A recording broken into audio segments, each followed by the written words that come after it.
Hey there folks, thanks for tuning in to the Speaker Builder channel. I have a pair of speakers we're going to be reviewing today, and these of course are the old Cerwin Vega D3s, and a good friend of mine bought these anew way back in the mid-late 80s. The date on the is actually stamped inside the box, 5 of 87 when they were made, and she enjoyed these thoroughly for many years.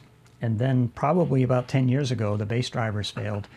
The foam surround fails. I have a piece of it. We'll take a look at that. But so they've probably been dead for 5 to 10 years, sitting in her closet, and now she has to clean her house out and get rid of stuff. So she brought them to me last Saturday, and I've already been tearing them apart and tearing into these to figure out what I'm going to do with them. So I thought it would be a good time, before I go too much further in tearing them apart, to do a review of them. And my review is very different from the kind of reviews you might see of other folks doing review of speakers, where they listen to them and they compare to other factory speakers. I'm not concerned about factory speakers much as far as owning them or listening to them much. So my review is specifically targeted to speaker builders like myself, who are interested in looking at how systems are designed and built with the intention of learning more about speaker building. So that's my whole intent. I'm not inclined here. My intention, rather, is not to say anything negative about Cerwin Vega or anything else. I did a review of speakers a year ago, the Vienna Acoustics speakers that I rebuilt for a friend of mine. And folks were giving me some flack about some of the things I said about that system. Again, the intention is not to review these speakers. These are better than those or whatever. I don't care.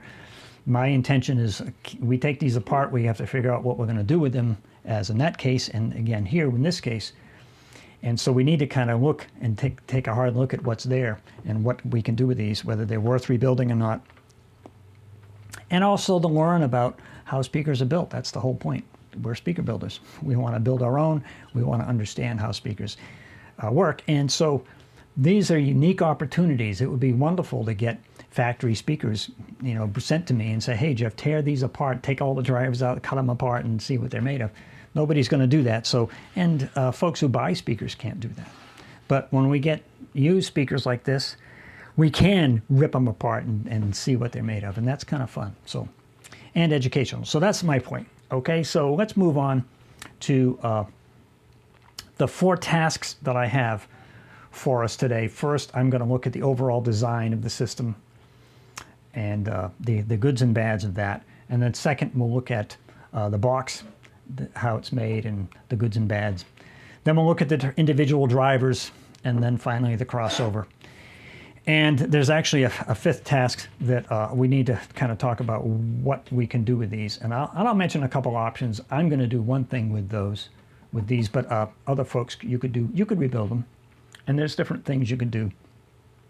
I took a pair of these. If you go look at my video called Speaker Rebuild, that's a pair of AR boxes, just like these, very, very much like these.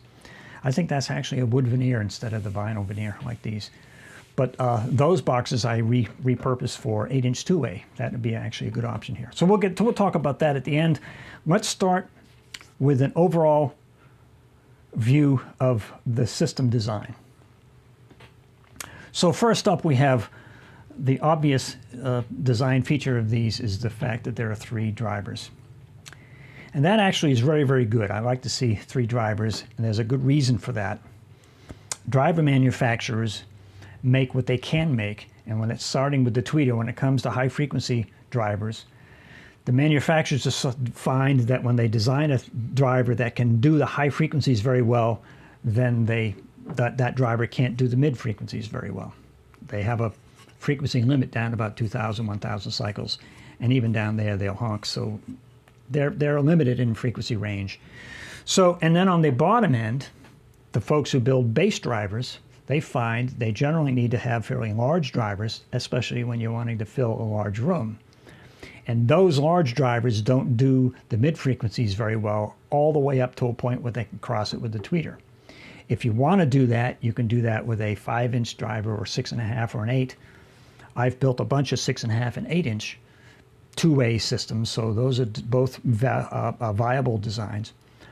But the trouble with, and I'll just mention this briefly, there's a whole video I could do on this, but the 6.5 driver and the 8-inch driver, each of those you will find, I found one with the 3 6.5 two-way systems I built and the 3 8-inch two-way systems I built, that the bass response for the 6.5 is not going to be adequate in a very large room. Hence the 8-inch two-way. It's better in a larger room, but if you get into a really large room, like a living room of 200 square feet or so, the 8-inch drivers may be a little on the lacking on bass. And so the entry level into a large room bass driver is 10-inch, in my opinion, and that's what they are doing here. These are designed to go into the living room and to fill that room, and you know, you have a party, you have a lot of people in, and you crank your stereo up.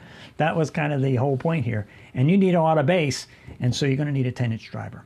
And so you've got a tweeter on one end and a bass driver on the other, and there's going to be some lacking, some hole in the middle here, and so you dedicate a specific driver for the mid-range. And now you don't burden the bass driver with trying to do mid-range as well.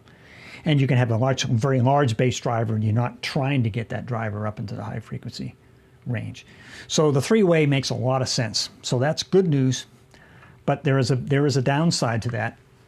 When you have a three-way system and it's a passive speaker, now you have a three-way crossover. And we'll talk a little bit about that, but from a design standpoint, a three-way crossover is problematic on a number of fronts. What a lot of folks are doing in their designs, I did this many years ago with my three-way systems. I did a two-way passive crossover here for just the tweeter and the mid-range driver, and then I had a separate amp drive the bass. And a lot of tower speakers with big drivers in it, bass drivers, are actually doing that. They have two sets of binding posts, for one for just the mid-end tweeter through that crossover, and one just for the bass driver, and you can separately drive the bass driver. So there's some interesting kind of ways to do that, but that would be the way to do this. And if we wanted to rebuild this, that's what I would do. I would start with new drivers and do a passive crossover here, and do a separate amp for the bass, and you could just you could do a low pass on the bass amp, as is customarily done, or maybe just put a coil on the bass or something passively to filter it or whatever. But there's a way to do that to avoid the three-way passive crossover. But anyway, so that's the overall design. A couple of other things about this is that the drivers are not lined up. And that's not probably really critical. It's critical to have the tweeter and the mid-range aligned vertically. But must these be aligned vertically with the bass driver? I would say probably not. And then something else about the overall design of this. This is old school, meaning this is how speakers were made in the 60s and 70s. And they had these big boxes, and they set them on the floor. There is a little stand, I'll show you that, the little stand that the box sits on, that gives you another 2-inch rise above the floor. And I took them off because we won't use those. But still, your 24-inch box, this is the top, of course. The 24-inch box with the tweeter up the top, you're only barely just over 2 feet off the ground with your tweeter. And it's customary today, especially with tower speakers and with satellite speakers that are on stands, your tweeter is sitting up at ear height, which is more like 36, 38, 40 inches off the floor. So that's one problem with these speakers. They don't sit the tweeter up high enough. I actually took the 8-inch two-way system and I built these stands that they sit, and they're really weird because you get these big heavy boxes sitting on stands way up high in the room. I do that with my 8-inch two-way off camera here. You can see that the active speakers, they're these big 40-liter boxes the same size in a 5-sided arrangement, and they're sitting on tall stands. They're sitting on tall stands over here, and that probably looks a little weird. So that's a problem for these. The second problem with this kind of a three-way design is that you have a large bass driver requires a wide panel.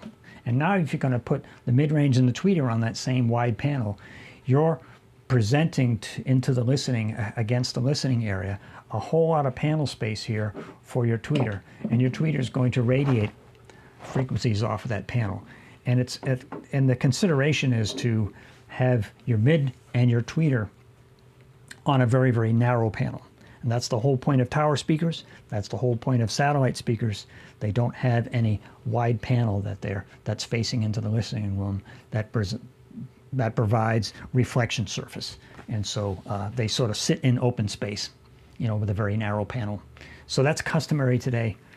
And so that would rule out these as a viable option. And it's not a huge deal, but it is a consideration. It is a design consideration. So what folks would do is they have a bass driver in a separate box, and then of course the satellite speaker is in this separate box that sets up higher. You can put the satellite speaker up high or whatever. Let me mention this other thing about the bass alignment in this kind of an arrangement here. These boxes, the size of the box was probably imposed upon the designers because that's what was selling. And this is what happens with tower speakers. We can get into that another time when I do my tower speaker project. But designs are not being selected exclusively by the design engineer, but rather by the sales team. Hey, they've got to sell speakers. Nothing wrong with that. But it does constrain some of the design parameters. In this case, in this era, these sold. For whatever reason, that's what was popular. So this size of a box, about 40 liters, would be imposed on the designer, and they would be told, build a speaker system in that size box. And the designer could have chosen a 12-inch driver, and I've actually seen that, in a sealed alignment, but now your F3, your lowest frequency that's available for that system is going to be down around 50 cycles. And that would not be really that good. It would not be adequate. I would not select that. And that's not what these guys did. Rather than push a 12-inch driver into this size box, they went with a 10-inch driver. Now, since it's just under 40 liters, but in that ballpark, you can take a 10-inch driver if you find the right driver and that's one of the reasons I think they used a foam surround, is because they had a very low FS. With a foam surround, it provides very little resistance, even though it doesn't survive more than 20 years. But so with a 10-inch driver in this box, you can then pursue a vented alignment. You have to, of course, select a driver that's going to allow for a vented alignment in that size. You know, you can't just put any driver in any box. I've talked a lot about that in other videos. But so they select this bass driver specifically for this size of a box for a vented alignment. And now you have a port. And here's the port with length and whatever that is, 8 inches, 9 inches, 8 inches, I guess. And so you've got a tuned port for vented alignment for 10-inch driver. And for me, an ideal vented size would be about 2 cubic feet, or whatever that is, 50 liters, something, 56 liters. But I've got a 10-inch driver that I'm going to use for my next project has a vented alignment for a 1.5 cubic foot box. In fact, those drivers are going to go into these boxes. That's what I'm going to repurpose these for. But so a 10-inch driver in this size box will work, and will work very well. And that speaks to the real strength of this speaker system, and why, no doubt, why folks loved them so much, because the bass was probably really rocking. The bass drivers we'll look at later, really, they're pretty darn good. I mean, they're GB drivers and not real high-end drivers, but they're not snotty. They'll produce some good bass. And in a large box, medium-sized box, I should say, for a vented alignment, you're going to get an F3 down in the mid-30s, and that's going to be some real nice bass. And so, and I've seen other systems in which they stuff a 12-inch driver in here, and it's a sealed alignment, and they sound terrible. So that's a real high point. Probably the central high point for these speakers is the way they manage the bass by putting. And the other thing they did that's interesting, and the old AR speakers that I got from my brother, and I took those apart and destroyed them long before. The boxes aren't worthwhile. The dogs chewed on them. I set them up so that this is faced up, and I put a dog dish in there. They're dog dish holders for the dogs. That's all they're worth, because they're all chewed up. These, on the other hand, are nice and beautiful. Nice finish, and they've been taken care of. So we can repurpose these. But those boxes, the ARs, they had a separate chamber for both the mid-range and the tweeter. It was a round piece of cardboard, and the drivers went in there. It was sealed on the back. So the good news is you can get a nice low frequency of the mid-range driver being in its own box. But the bad news is it takes up precious internal volume space. So here, and instead, what they did is they had a sealed mid-range driver that took up very, very little space. Now most of this volume is allowed to be dedicated to the bass driver. So you can get into that higher internal volume to support a 10-inch bass driver for bass reflex. And so they probably, no doubt, sounded great on the bass end.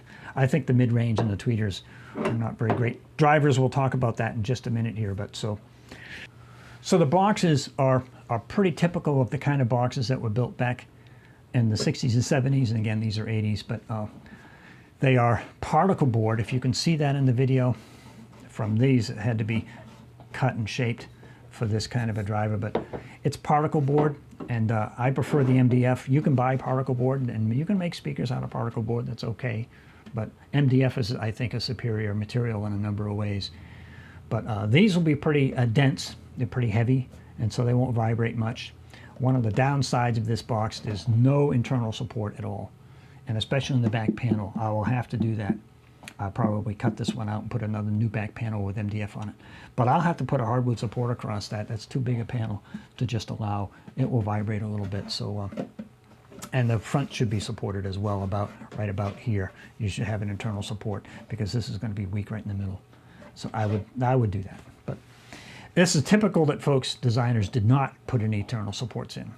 They didn't really have to. They didn't have to secure the corners. The way they bonded these together, this is instead of having one panel on top of the other, they had the panels like this. And if you can see that in the video, this line. But these boxes are the panels are put together like this rather than one on top of the other. I hope that's clear in the video. I know I've got my lens way out, but that means there's a great deal more sealing surface, great deal more gluing surface to hold these boxes together. But you have to do those cuts absolutely precisely, and it's hard to do at home. So the factory can do amazing jobs with machinery to make awesome looking boxes. And this vinyl is wrapped on these corners. I don't think there's a cut edge corner there. I think the vinyl is wrapped around this box. It's amazing how good a job they do with the vinyl siding on these. And it's a pretty tough vinyl. It is not hardwood. There's hardwood laminate boxes, my other ARs, the old ARs I mentioned earlier. You go look at the speaker rebuild project, that's old AR boxes with a wood veneer. They're particle board like these, but they have a wood veneer instead of a vinyl veneer. And I actually resanded them and refinished them. And they look great, but these are real nice. So this is typical. They're obviously a lot less expensive to do a vinyl veneer. But this is pretty typical, 3/4 material. That's pretty typical. They set the front panel inside the edge rather than outside or right up to the edge. They set it in so there's a T-joint. And that, I'm told, is a superior structure and it makes for a more rigid box. So, and that's very hard to do in a shop because you got to get the size exactly right. The other cool thing is that whereas it's 3/4 material, but they somehow did a 1-inch edge instead of a 3/4. The back, you can see it's a 3/4 edge, but the front here is 1 inch, and it makes it just better looking, makes it heavier looking, a box. And so it's a cool little feature to do that. That's, again, the same thing with the Vienna Acoustic speakers. I saw those boxes. Those were hardwood veneer boxes, and they're just amazingly well done. So a much better job than I can do at home. But so I think the back panel, they're awfully wide. They don't need to be this wide. I would prefer them to be narrower and deeper, but for whatever reason, they made them very wide and not so deep. If I were to build boxes, they would have it deeper. I want the rear panel furthest away from the driver as I can get it. The other nice thing, if it's wide, you don't have a parallel panel to right next to the driver. It's a little bit further away from the driver, and that's good. With my 5-sided boxes, my panels, of course, are at angles to the driver, so there isn't that 90-degree panel right by where the driver rear waves exit. So. One final point about the speaker boxes that I didn't really think about yesterday was the speaker grills. And normally those are just little plastic cheap things and of no significance. But in this case, these guys took a piece of this particle board and shaped it.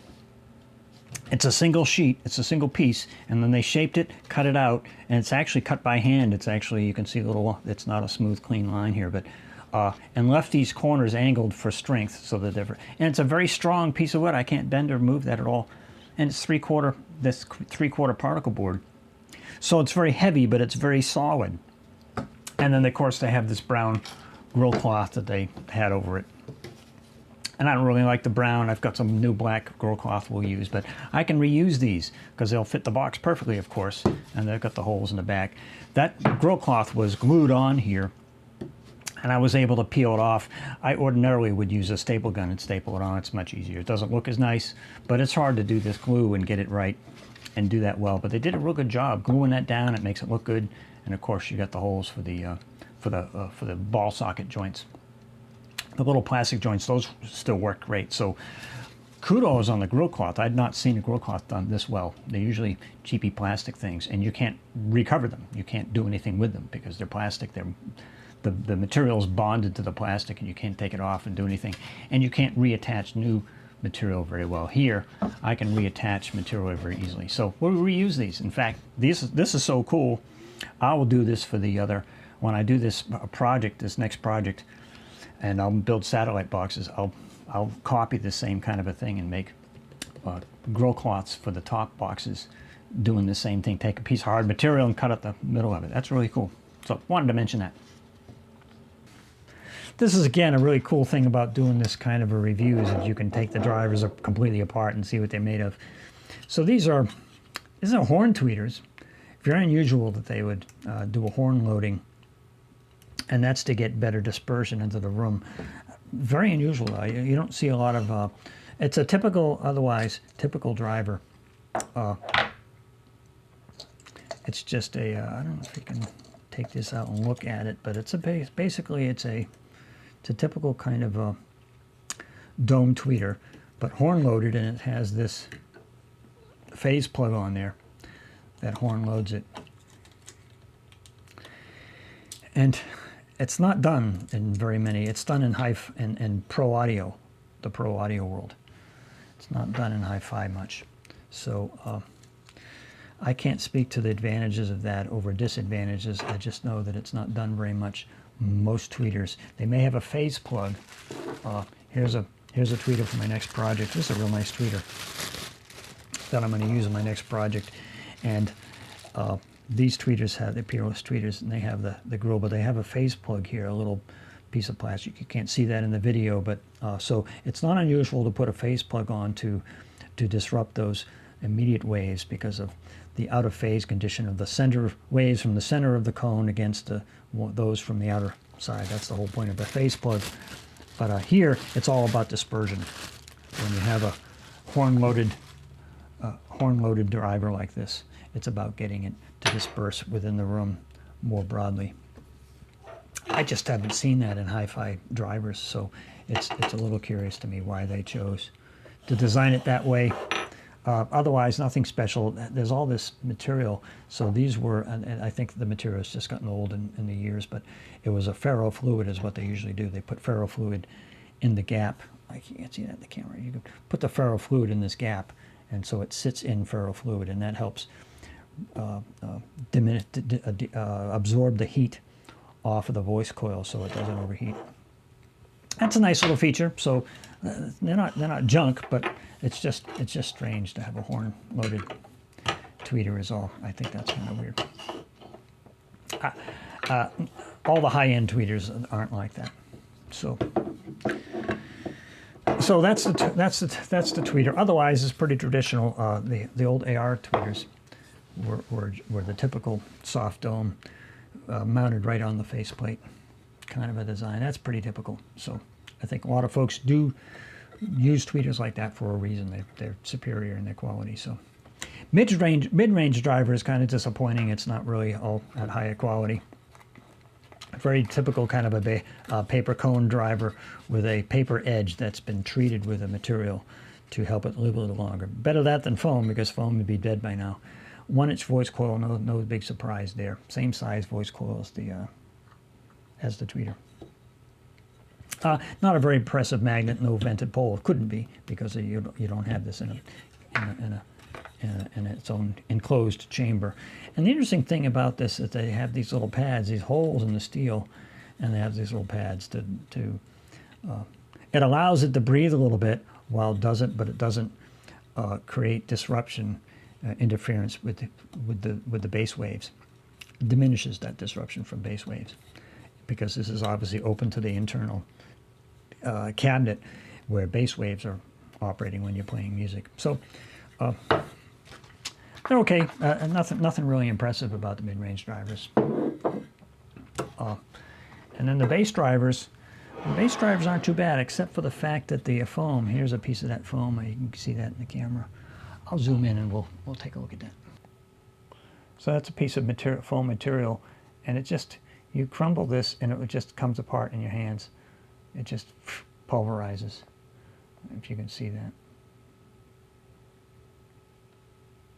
It just pulverizes when you handle it, so it's completely gone. So that's what happens to these bass drivers. I replaced a bunch of these in different systems for that reason. Nothing really special about these drivers. Paper cone is not really anything terrific. Not bad, but I insist on, this is a 1.5-inch voice coil. I insist on a 2-inch voice coil for my 10-inch bass drivers. More voice coil means more power handling capability, obviously. One of the nice things about this, you see this in the mid-range driver, how small the spider was. Let me grab that again. You see this very small spider. The spider holds the voice coil exactly centered into the very, very small gap of the magnet. So it's necessary, but being small because it doesn't have to travel very much. But for a bass driver, that seems just really big to me for a bass driver. That's really monstrous. So that's terrific because you have far less resistance, far less travel, and far less resistance, and a greater X-max capability, and the maximum throw back and forth. So that's really terrific there. Nothing wrong with the voice coil, but it's just kind of small. I like 2-inch voice coils. Most of the 10s I've seen are 1.5s. So, and then the other thing, the magnet is not really anything superior. It's not cheap. It's not nothing. It's maybe 30 ounces. You might get 25, 30 ounces, something like that. It's not 40. I've seen bass with 10-inch drivers with 40, 50, 60 ounce magnets on it that can handle a lot of power. But that's nothing. That's not cheap. So that's pretty substantial bass driver, pretty typical. The other thing that I really was impressed about is this aluminum chassis. Molded aluminum chassis is really substantial. I was really impressed with that. Far better than a stamped steel frame. And some of the other frames are cast out of other materials. This is cast aluminum without any paint or anything, but it's just pretty nice frame. That's impressive. So there were some really good things about the bass drivers. My only issue would probably be the cone material. It's not all that terrific, although I've got a set of very high quality bass drivers and they're made of paper. So, but the cone material isn't essential that it be of this material or that or whatever. But I would have liked to have seen a larger voice coil, but a larger voice coil would have been mated with a larger magnet probably. So, and you could have handled a little bit more power.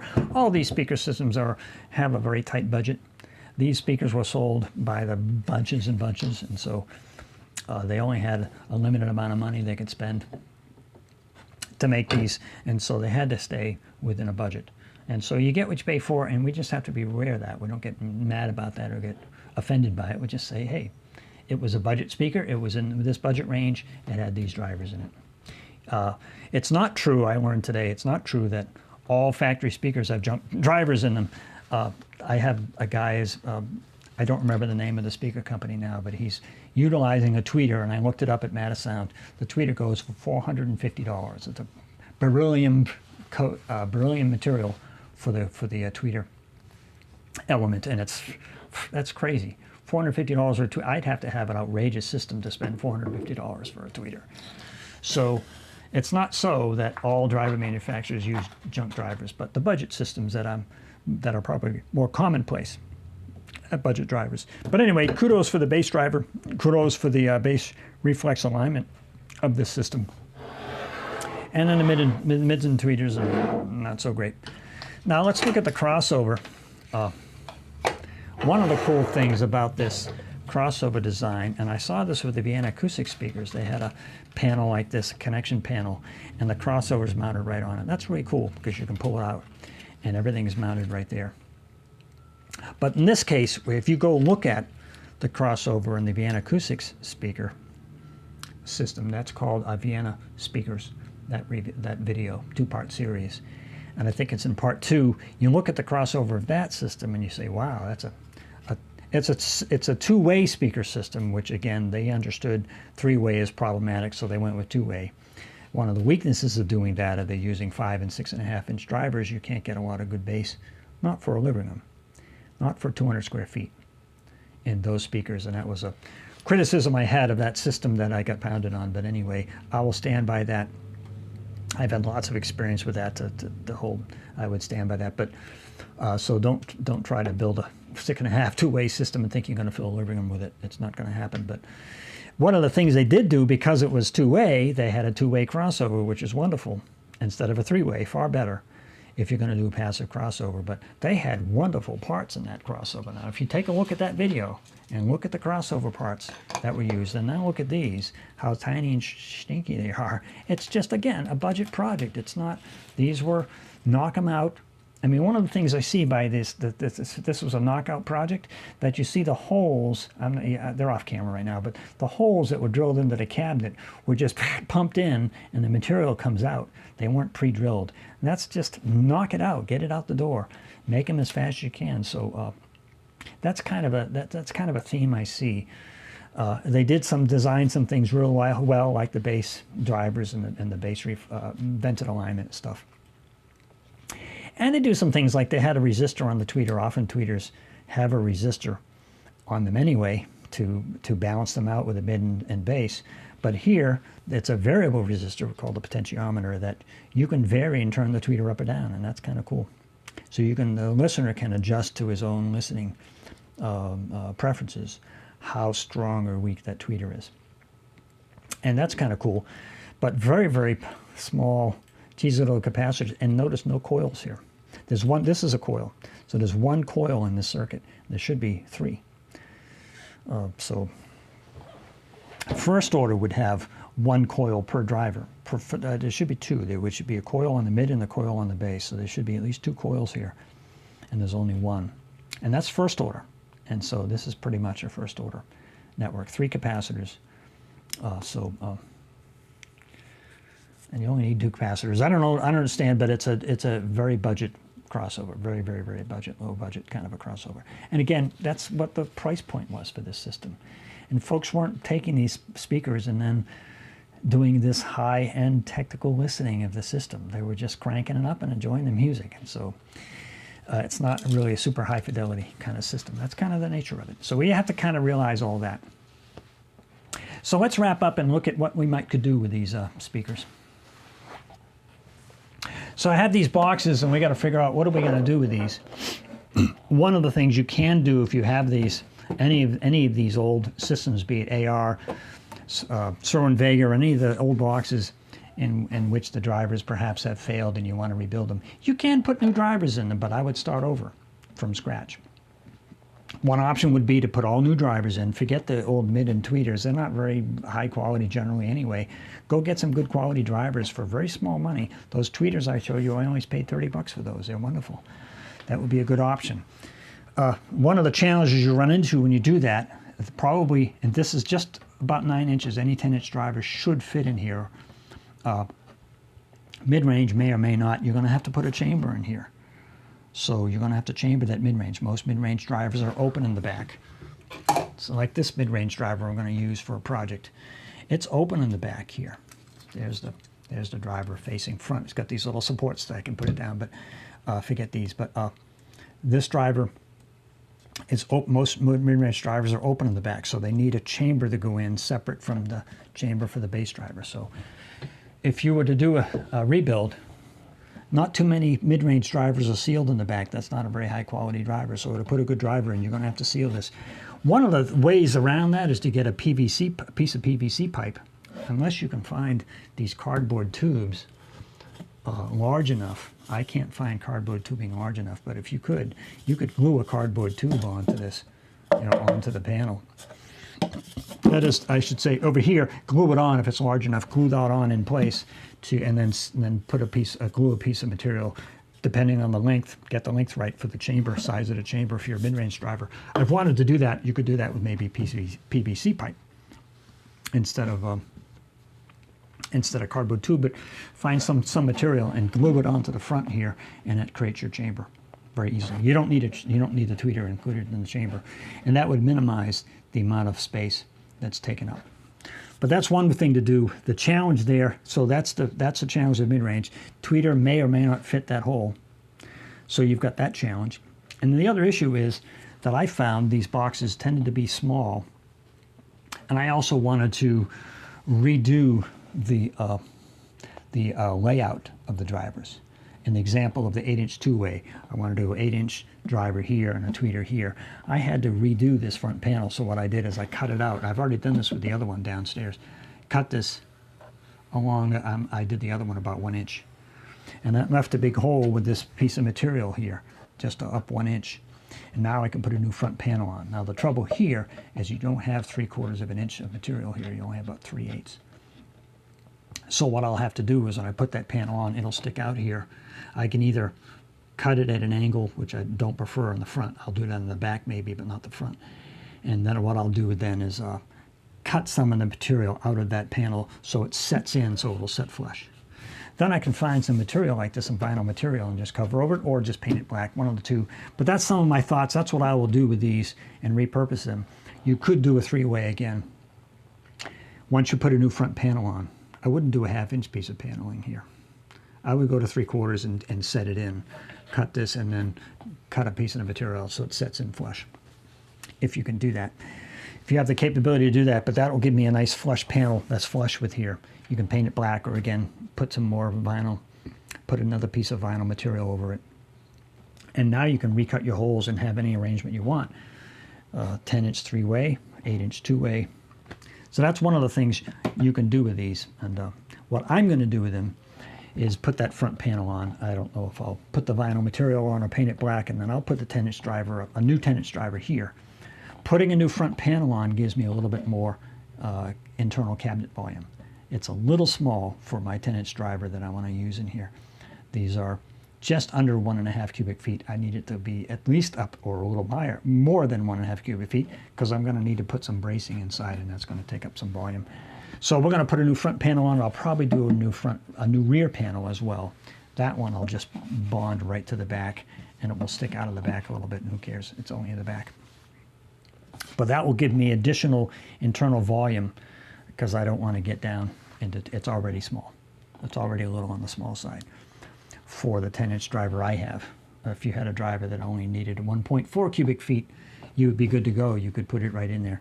But you're going to have to do something here. You could just put the base driver in, but you don't have to cover these up or something.